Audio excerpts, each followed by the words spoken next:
बिस्मिल्लाहिर्रहमानिर्रहीम। अस्सलाम वालेकुम बहनों, भाइयों और बुजुर्गों।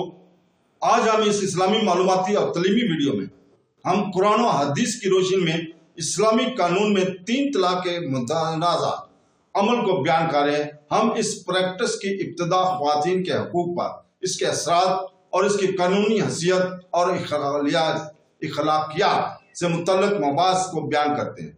बराए करम इस वीडियो के अख्ताम तक हमारे साथ रहें, क्योंकि हम इसे अहम मसले पर मुख्तलिफ नुक्ता नज़र को बयान करते हैं और अफराद और कम्युनिटीज़ पर इसके असरात का जायजा लेते हैं। तो दोस्तों, अल्लाह ताला सूरह बकरा की आयत नंबर 230 में फरमाता है, जिसका तर्जुमा है, फिर अगर शौहर बीवी को तीसरी तलाक दे दे तो अब वो औरत इसके लिए हलाल ना होगी जब तक दूसरे खामद से निकाह ना करे। फिर वो दूसरा शौहर अगर इसे तलाक दे दे तो इन दोनों में एक दूसरे की तरफ लौट आने में कुछ गुनाह नहीं, अगर वो ये समझे कि अब अल्लाह की हदों को कायम रख सकेंगे, और ये अल्लाह की हदें हैं जिन्हें वो दानिशमंदों के लिए बयान करते हैं। 3 तलाकों के बाद और शौहर पर हरमत गलीज़ा के साथ हराम हो जाती है। अब ना इसमें रुजू हो सकता है और ना दोबारा निकाह, जब तक ये ना हो कि औरत इद्दत गुजार कर किसी दूसरे मर्द से निकाह करे और दूसरा शौहर सोबत के बाद तलाक दे या वो फौत हो जाए और औरत फिर इसे दूसरे शौहर की इद्दत गुजारे।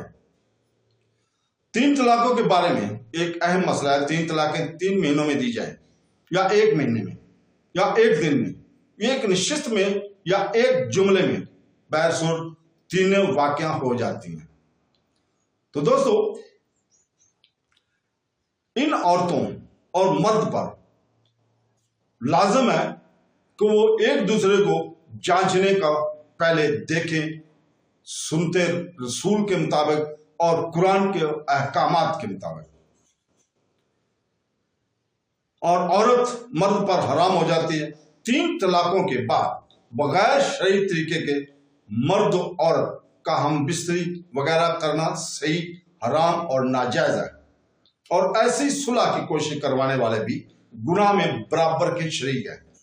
जो भी इनमें ऐसी सुलह करवा दे तलाक के बाद दूसरे शौहर से निकाह करने या तलाक होने से पहले, तो उनको भी अल्लाह ताला ने फरमाया कि वो गुनाहगारों में शामिल हो जाएंगे।